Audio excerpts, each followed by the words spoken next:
इमरान खान ने बता दिया कि अगर सुप्रीम कोर्ट ने दोबारा मार्च के लिए तहफ़्फ़ुज़ ना दिया तो इस बार वो पूरी तैयारी से इस्लामाबाद आएंगे, और अगर तहफ़्फ़ुज़ ना मिला तो हिकमत अमली क्या होगी। हुकूमती इत्तेहादी बिगड़ती हुई जो मईशत है दुरुस्त करने के लिए पेट्रोल की कीमत कंट्रोल करने में बहुत ज़्यादा नाकाम क्यों होते हुए नजर आ रहे हैं। शहबाज हुकूमत फौरी इंतखाबात से आखिर क्यों घबरा रही है। इमरान खान ने बता दिया कि अगर सुप्रीम कोर्ट ने दोबारा मार्च के लिए तहफ़्फ़ुज़ ना दिया तो इस बार वो पूरी तैयारी से इस्लामाबाद आएंगे, और अगर तहफ़्फ़ुज़ ना मिला तो हिकमत अमली क्या होगी। हुकूमती इत्तेहादी बिगड़ती हुई जो मईशत है दुरुस्त करने के लिए पेट्रोल की कीमत कंट्रोल करने में बहुत ज़्यादा नाकाम क्यों होते हुए नजर आ रहे हैं। शहबाज हुकूमत फौरी इंतखाबात से आखिर क्यों घबरा रही है। इन सब पे बात करने के लिए मेरे साथ मौजूद हैं साबिक मुआविन खुसूसी इमरान खान और तहरीक इंसाफ के सीनियर रहनुमा सेनेटर ओन अब्बास साहब। ओन साहब बहुत शुक्रिया वक्त देने के लिए। ओन साहब, सुप्रीम कोर्ट से कितनी उम्मीदें हैं कि आपके लॉन्ग मार्च को तहफ़्फ़ुज़ दिया जाएगा, और अगर ऐसा नहीं होता तो फिर क्या स्ट्रैटेजी होगी आप लोगों की। बीबी, हमें इंशाल्लाह पूरी उम्मीद है सुप्रीम कोर्ट से कि हमें वहां पे जो हमने लॉन्ग मार्च करना है उसकी प्रॉपर सुप्रीम कोर्ट अप्रूवल मिल जाएगी। हैविंग सेड दैट, जो आज से 4 दिन पहले जिस किस्म की बर्बरियत हुई है उसके मुकाबले में मैं सुप्रीम कोर्ट खुद भी जज कर सकता है कि ये कोई तहरीक इंसाफ का मार्च नहीं था, ये एक आम पाकिस्तानी का मार्च था जिसमें माएँ भी आई, बहनें भी आई, बेटियां भी आई, बुजुर्ग भी आए, और जिस किस्म की शेलिंग की गई, यानी कि एक तफरीक होती है ना कि मैं पीटीआई का वर्कर हूं, आप मुझे डंडे मारो, आप शेलिंग करो, आप गिरफ्तार कर लो, आप जेलों में बंद कर दो, ये तो चलो ठीक है, मैं पॉलिटिकल वर्कर। लेकिन अगर एक पाकिस्तानी के साथ आप ऐसा करेंगे जो सिर्फ एक इस मुल्क की मट्टी की मोहब्बत में डी चौक में खान साहब को देखने के लिए आया था, तो उसके लिए तो यकीनन सुप्रीम कोर्ट को रिएक्शन देना पड़ेगा। अगर मैं समझता हूं कि इसका 0% चांस है ऐसा ना हो, लेकिन अगर नहीं होता तो in that case I can assure you that हम इस दफा तैयारी के साथ आएंगे। हम ये नहीं हो सकता कि हम हर दफा आए। ये देखिए 3.5 साल में मौलाना फजल रहमान 2 दफा यहां पे आया था, मरियम नवाज 2 दफा आई है, बिलावल भुट्टो जरदारी 1 दफा है, और तो और रेड जोन के अंदर इलेक्शन कमीशन के सामने यही राना सनाउल्लाह, ये जो गली के नुक्कर का जो पटवारी है, यही खड़ा होकर वहां पे बयान देता रहा था और हमारे खिलाफ तकरीर करता था। हमने कभी एतराज नहीं किया था। और रेड जोन के अंदर आज जब हम डी चौक पे आ रहे थे जो कि रेड जोन से बाहर है, वहां उसको एतराज था। सो इस दफा हम तैयारी के साथ आएंगे। आप डंडे मारें, आप शेलिंग करें, आप गिरफ्तार करें, आप कंटेनर रखें, दुनिया की कोई ताकत इस दफा रोक नहीं पाएगी आपको। और एक दफा हम वहां पे आ गए तो पाकिस्तान पूरा उमड़ के आएगा। ये भी बात बड़ी सिंपल सी है। ये अब तहरीक बहुत पॉलिटिकल लेवल से ऊपर चली गई, अब ये पाकिस्तान की तहरीक बन चुकी है। सो गवर्नमेंट के किसी किस्म के हथकंडे, चाहे सुप्रीम कोर्ट की अप्रूवल आए या ना आए, हमें रोक नहीं सकेंगे। लाइमल जरूर तब्दील हो सकता है कि सुप्रीम कोर्ट की अप्रूवल हो तो फिर हमने क्या करना है, और अगर वो अप्रूवल ना हुई तो उसके नतीजे हम क्या कर रहे हैं। ये थोड़ा रिस्पॉन्स चेंज जरूर हो सकता है, लेकिन हमारा लाइमल बहुत स्ट्रेट है। हम इस्लामाबाद जरूर आएंगे जब खान साहब प्लान कर लेंगे इंशाल्लाह। ठीक है। अच्छा, और ये ज़रा बताइए कि हुकूमत और इसके जो इत्तेहादी हैं जिस महंगाई का और ख़ास तौर पे कहते हैं तो तबाह हाल मईशत, इसका बहाना बनाकर हुकूमत में आए थे, तो अब जो सिचुएशन है महंगाई की, मईशत की, अब ऐसे लग रहा है कि जी इनसे मईशत नहीं संभल रही है। IMF की शराइत भी मान रहे हैं, मगर इसके बावजूद नए इंतखाबात की तरफ नहीं जाना चाहते, और आप लोग नए इंतखाबात ही चाहते, तो फिर क्या हल निकलेगा नए इंतखाबात के लिए। देखिए बीबी, जिद की तो कोई आखिर नहीं है। अभी 30 रुपए लीटर बढ़ाया, 20 रुपए लीटर फिर बढ़ाने जा रहे हैं कल या परसों के अंदर। 50 रुपए लीटर जब तेल बढ़ जाएगा तो आपको याद होगा 3.5 साल में जब कभी हमारी दौरे हुकूमत में तेल की रेट प्राइसेस बढ़ी थी तो वो एक उंगलियां हिला हिला के कहता था, वो जो आज का चीफ मिनिस्टर है, कि जी 12 रुपए इमरान खान ने तेल बढ़ा दिया, कि इमरान खान के दिल में दिल नहीं है वहां पे, इस अवाम की तकलीफों को वो समझ नहीं सकता। आज 30 रुपए उसके चाचा, उसके बाप ने बढ़ा दिया है, इसके दिल में सीना नहीं है ना, इसके बाप के सब में दिल में सीना है। सो पॉइंट ये है कि ये इसके साथ जीना मुश्किल हो जाएगा, लेकिन जिद करके बैठे रहे आखिर कब तक। So it's not the fuel prices, dollars भी बढ़ेंगे, इसके साथ डॉलर का रेट भी बढ़ेगा पाकिस्तान के अंदर, क्योंकि फ्यूल प्राइसेस बढ़ेंगी, ट्रांसपोर्टेशन कॉस्ट बढ़ेगी। इसका इंपैक्ट ये है कि आज इस वक्त पाकिस्तान में, पंजाब में आटा अवेलेबल नहीं है। इन्होंने जो तरीका, जो सस्ता आटा की स्कीम बनाई है, वो इतनी कॉम्प्लिकेटेड है कि आम बंदा वो आटे का थैला 800 रुपए में ले ही नहीं सकता। तो नो मैटर व्हाट, चीजें इनके हाथ से निकलती जाएंगी। कितना सा जिद करके बैठ सकते हैं, ये इसको मैं वो नहीं कर सकता, but I can assure you that अब ये एक मॉरल किस्म की एक्सेप्टेबिलिटी होती है। जब कोई हुकूमत इलेक्शन लड़ती है, पॉलिटिकल पार्टी इलेक्शन लड़ती है, वो इलेक्शन जीतती है, फिर उस पर वजीर आजम इलेक्ट होता है, फिर वो हार्ड डिसीजंस करती है कि मैंने ये हार्ड फैसले करते हैं और अवाम भी उसको सपोर्ट करते हैं।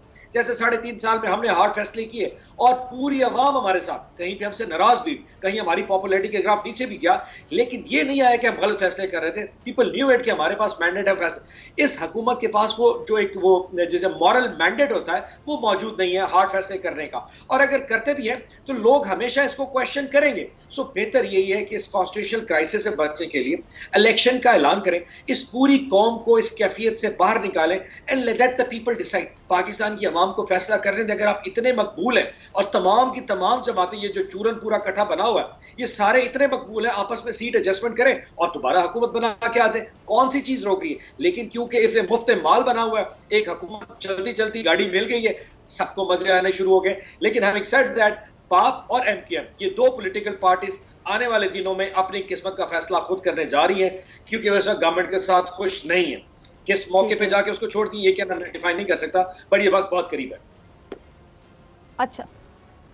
अच्छा ऑन साहब, ये शहबाज हुकूमत में पाकिस्तानी वफ़द की जो इसराइली सदर से मुलाकात हुई है, इस पर इमरान खान साहब ने हुकूमत को बहुत तनकीद का निशाना बनाया है। अब मरियम नवाज़ ने इमरान खान साहब को कहा है कि जी पाकिस्तान में वाहिद शख्स तुम हो जिसका इसराइल से बराह रास्त खानदानी वास्ता है, क्या कहेंगे इस बात पर?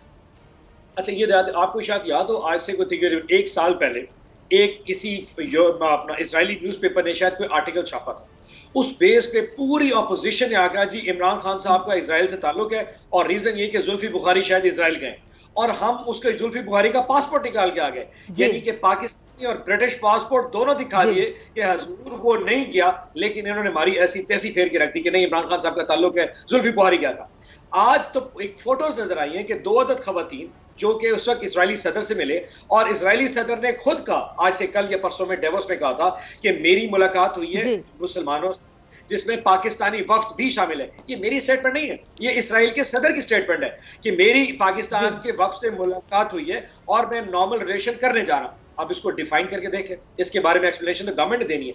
अब मैं कहूं कि आज एक्सप्लेनेशन दें और ऊपर से मरियम नवाज कहती नहीं जी इमरान खान साहब को तो बहुत पुराना ताल्लुक है, यानी कि आज से 30 साल पहले एक शख्स ने एक शादी की थी जिसके बाद इन्होंने उसकी जिंदगी खत्म कर दी, यानी कि उसकी जो अपनी मैरिटल लाइफ है वो बर्बाद कर दी। आज फिर वो पुराने उठाने लें और जिसपे जो इल्जाम है वो क्लियर नहीं करेंगे। मजे की बात यह है कि इनको कुछ नहीं आता सिवाय इल्जाम तराशी के अलावा, और अगर याद रखिएगा ये इल्जाम तराशी में किस हद तक जा सकते हैं इसकी कोई अखीर नहीं है। ये इंसानों की जान ले भी सकते हैं, चाहे वो एफआईए का डायरेक्टर हो, चाहे नैब में लोग काम करते हो, चाहे पुलिस में लोग काम करते हो। इनके लिए सिर्फ अगर चीज मैटर करती है वो है इस पे हुकूमत में वापस आना, उसके लिए लोगों की जिंदगी बर्बाद कर दें, उनकी मैरिटल लाइफ बर्बाद कर दें। कोई चीज पैरामीटर, इनके रेड फ्लैग्स, इनके लिए कोई चीज मैटर नहीं करते। अच्छा ऑन सब, हुकूमती तर्जुमानों का ये कहना है कि जी इमरान खान और तहरीक इंसाफ अगर धमकियां देंगे तो कोई बात नहीं होगी, और अगर हुकूमत आप लोगों से रब्ता करती है नए इंतखाबात और निगरान हुकूमत के क़याम के लिए, तो क्या तहरीक इंसाफ हुकूमत से मुज़ाकरात करेगी? आप लोग आमादा होंगे? अच्छा, जहां तक धमकियों की बात है वो अपनी जगह पे कायम है। धमकी प्राइम मिनिस्टर साहब का कहना यह था कि अगर इस्लामाबाद में एक पुरअमन प्रोटेस्ट होने जा रहा है तो ब्यूरो अपने जो पुलिस है, फोर्स है, उसने एक्सेसिव फोर्स बहुत ज्यादा इस्तेमाल की, यानी कि उसने कहा ना कि यार तुमने शेल इस्तेमाल करना है, तो 15,500 शेल उन्होंने डी चौक में फायर कर दिया। अब 15,500 शेल इंसान की एक अपनी एक लेवल होती है, यकीन जानिए मैं डॉक्टर साहब बता नहीं सकता, मतलब मैं अपने आप को बहुत बड़ा चीज समझता हूँ। मैं गिर पड़ा वहां पे, मतलब I could not bear it. मैं डी चौक पे सबसे पहले पहुंचा था, लेकिन वो काबिल बर्दाश्त नहीं थी। तो प्राइम मिनिस्टर ने ये कहा। अब आप देखिए हमारी धमकी का लेवल ये है कि जी आईजी पुलिस या तुम लोग जो एक्सेसिव फोर्स इस्तेमाल कर रहे हो हम भूलेंगे नहीं। इसी के मुकाबले में अब आप उससे कंपैरिजन करें, मरियम नवाज जो धमकी देती है, यानी फौज से शुरू करती है, फौज से आती है सुप्रीम कोर्ट तक आती है, उसके बाद राणा सोनावाला चीफ सेक्रेटरी पंजाब से शुरू करता है, और उसके बाद एफआईए के डायरेक्टर से धमकियां देता। पूरी पॉलिटिकल जमात ऊपर से लेके नीचे तक, जहां पाकिस्तान में जब ये लोग बाज आ जाते हैं तो इनका वो भगौड़ा बैठा है इस वक्त लंदन में, वो शुरू हो जाता है। वो तो बाकायदा नाम लेके धमकियां देता है, कोई बात ही नहीं करता। यानी ये तो यहाँ पे पॉइंट हो गया। दूसरा पॉइंट ये कि यस हम भी एक पॉलिटिकल जमात है, हम बिलीव करते हैं कि यस किसी मौके पे आके हमें पॉलिटिकल फोर्सेस को आपस में बैठना पड़ेगा, कई चीजों पे बात करनी पड़ेगी, इतने कोई इनसेन हम नहीं है। लेकिन उसके लिए माहौल यकीनन गवर्नमेंट को बनाना पड़ेगा। इस वक्त की जो सिटिंग गवर्नमेंट है, जो जिस भी तरीके से वहां पे पहुंची है, ये माहौल उनको बनाना पड़े। अगर वो हमें डंडे मारे, हमें शेलिंग करें, हमें गिरफ्तार करें, कंटेनर्स रख दें और यहाँ पे लोगों के घर में चार दीवारी का तकद्दुस पामाल करें और उसके बाद कहें जी आप बैठ के बात करें, ये तो नहीं हो सकता ना। आपको एक माहौल, एक एनवायरनमेंट क्रिएट करना पड़ेगा, उसके बाद बैठ के बात कर लें। हम बिल्कुल तैयार है, अगर एज लॉन्ग एज इलेक्शन की बात हो, टाइमिंग पे बात हो सकती है। इन्होंने जो मेन इशू थे वो तो रिजॉल्व कर लिए, इलेक्शन रिफॉर्म्स को भी खत्म कर दिया, वोटिंग मशीनें खत्म कर दी, ओवरसीज पाकिस्तानी खत्म, पीछे बच के आ गया, नैब को अमेंडमेंट कर लिया इन्होंने, केपी का और पंजाब का। एक सवाल है, आपके जवाब से एक सवाल जहन में आता है, सुनने वालों के जहन में भी आएगा, आपके जहन में भी आएगा, मेरे जहन में भी आया कि आप कह रहे हैं जी इन्होंने जो सारे मामला थे अपने जो ठीक करने थे वो ऑलरेडी ये इन्होंने करने शुरू कर दिए।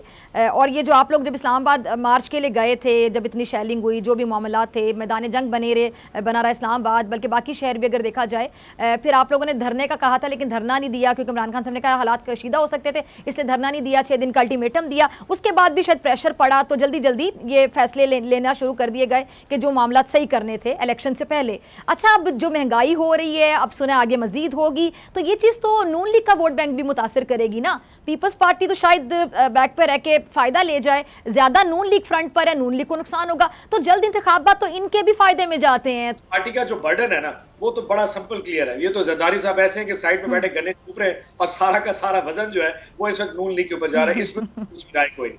लेकिन हैविंग सेड दैट कि अगर वहां पे उस दिन जो ये जितना मामला तय कर लिए थे, जहन ये भी, सॉरी मैं आपकी बात काट रही हूँ, ऐसी तो जरदारी साहब को स्मार्ट मूव का माहिर नहीं कहा जाता ना।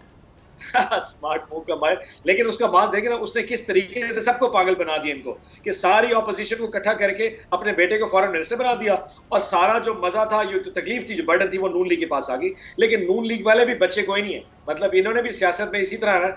इशू ये है कि ये जब कभी एक दूसरे को अंदाजा हो गया ना कि वजन किसके पलड़े में ज्यादा है और मजे कौन ज्यादा ले रहा है, ये उसी वक्त इलेक्शन का फैसला करते हैं।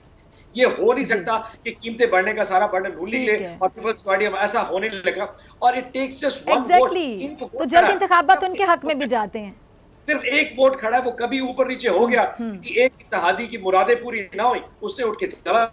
अल्लाह खैर सलाह। ठीक है, ऑन अब्बास, मुझे ब्रेक का कहा जा रहा है, ब्रेक के बाद मुलाकात होती है। ऑन अब्बास भी मेरे साथ मौजूद होंगे और मेगा मनी लॉन्ड्रिंग केस के साबिक स्पेशल प्रोसिक्यूटर सिकंदर जुल्करनैन भी मौजूद होंगे ब्रेक के बाद।